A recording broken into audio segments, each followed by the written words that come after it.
Hey, what is going on, guys? In this video today, we're going to be going over how to edit faster on console/controller Fortnite. Even though some people may think it's a bit of an overrated skill, being able to edit fast is always going to be really important in Fortnite.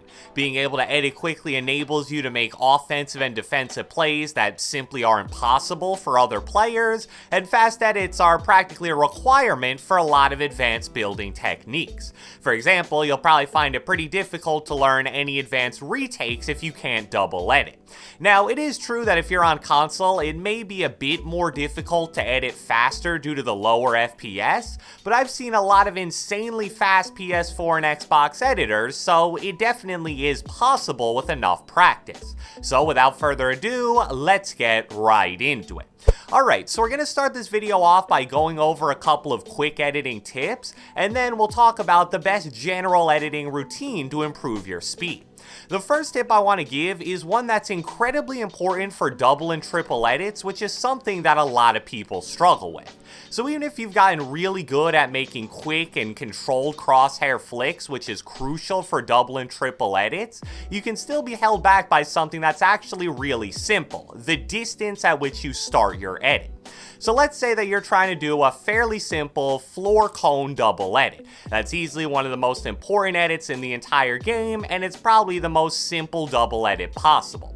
So first off, notice how far away that you can actually begin this edit from. You can start this edit even before you step foot on the ramp that the cone and floor are connected to. But unfortunately, what a lot of people will do is wait until they're like halfway up the ramp for some reason, and if you try to do the edit like that, since you should be sprinting the entire time, you don't really give yourself enough time and distance to do that edit consistently.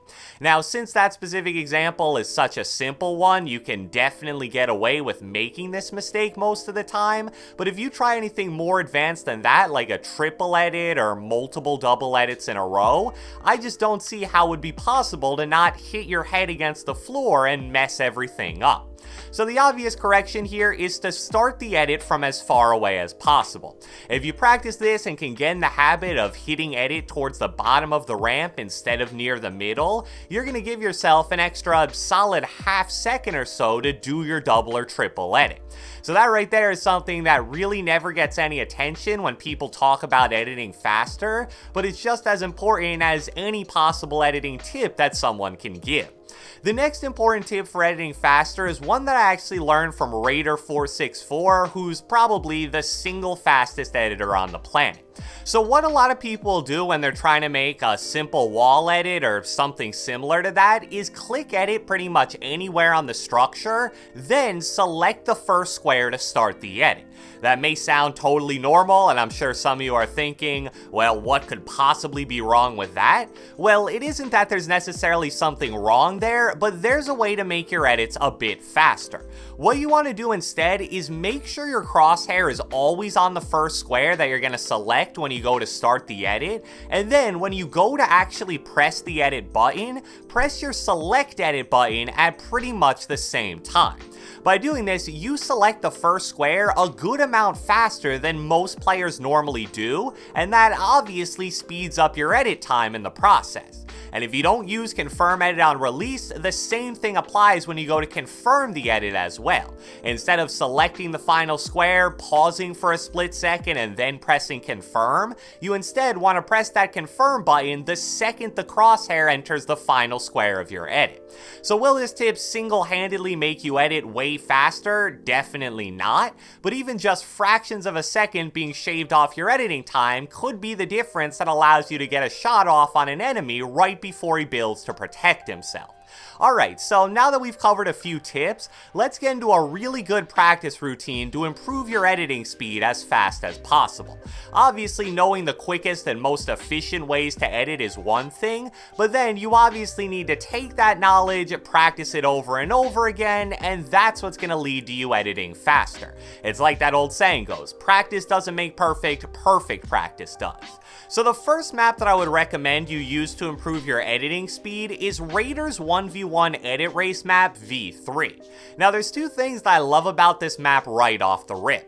First off, it has 5 different difficulties that you can use: easy, medium, hard, very hard, and then impossible. So no matter your skill level, you can find a course that properly fits you here. I feel like a lot of people just blindly recommend using super advanced editing courses that are full of pretty much only double and triple edits, but if you're not already an insane editor, you aren't really gonna gain much from using that course. Then the other thing I like about this specific map is that each section is timed as soon as you start it. The reason why that's so important is because it gives you a way to track your progress over time. Let's say your first run on one of the courses takes you 7 minutes, and then you do it once or twice per day, and now a week later you're able to finish it in 4 to 5 minutes. That gives you tangible proof that your editing speed is actually increasing. Now the course I would recommend most people start with would be the medium level one. I think it gives a nice variety of edits that are mostly comprised of single and double edits. There might be like one short section where you need to do something that could be considered a triple edit, but that's really it. And then obviously if you do one run through of that and think, alright, this is a bit too hard, you can go to the easy level course. And on the flip side, if you thought it was too easy, then go ahead and try out hard, very hard, or even impossible. So one run through of a level that you know decently well should honestly only take you about 5 to 6 minutes roughly. So I think this is something that you can do at least once a day, either before you play or just when you're bored with nothing else to do. And I haven't even mentioned the fact that you can actually race another player in each course. So if you have a friend, you guys can do this practice together and it'll probably make it a lot more fun. One last quick tip for this edit course or any other one you want to use is to actually load it up in creative fill instead of private creative. The reason is private creative servers usually give you much better ping than you'll get in real games, but creative fill won't. For example, my friend who usually gets 35 to 40 ping in game will usually get 0 in private creative. So that could actually hurt you because it means editing in there will feel a little different than it will in real games. Now, even though edit courses are undeniably the best way to improve your pure editing speed, there's also a pretty significant flaw with them.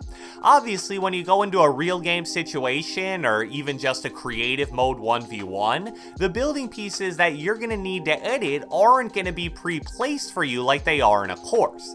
If you want to do that ramp floor cone double edit that I've referenced multiple times already, you need to actually place the ramp floor and cone, and only then can you do the edit. That's why I feel it's so important to also do free building or creative 1v1s as a complement to the editing courses you do. When I was first trying to learn how to do double and triple edits many months ago, I would grind only editing courses over and over again. And even though that definitely helped, I would still mess them up all the time in real game situations. And I realized that the main reason that was happening was because I only practiced the edit part of that play and just totally ignored the building part. So editing courses are definitely a great first step that you need to take, but then you also need to take it a step further and practice the building parts of the edit as well. Free building with an emphasis on editing is what I prefer to do most times, since you can do it solo and specifically focus on whatever edits you want to learn. The final tip I want to quickly give here is the importance of practicing your edits from multiple different angles. A mistake that a lot of players make when they're practicing their edits is they'll only practice them from one specific spot. For example, if they're editing a wall, they'll always position their body in the middle of that wall while editing. Or if they're going for double or triple edits, they'll always go on the left side of the ramp.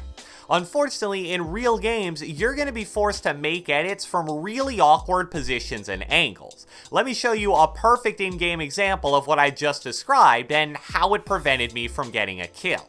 You'll see that I break and replace an enemy's wall when he's inside a box, but due to the weird elevation on the map, my body is positioned really weird and I need to go for a top left corner edit instead of something more traditional. And as you just saw, that resulted in me messing up the edit multiple times, which allowed the enemy to get away before I dealt any damage.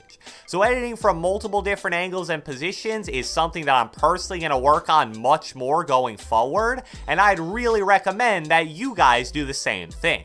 So I hope you guys enjoyed this video, and if you watched the entire thing, be sure to let me know with a comment down the comment section below. I want you to rate your personal editing skill on a scale of 0 to 10, 0 obviously being the worst, 10 being the best. Be sure to leave a like, leave a comment, subscribe, turn on post notifications, do whatever the heck you want, and I will catch you guys next time.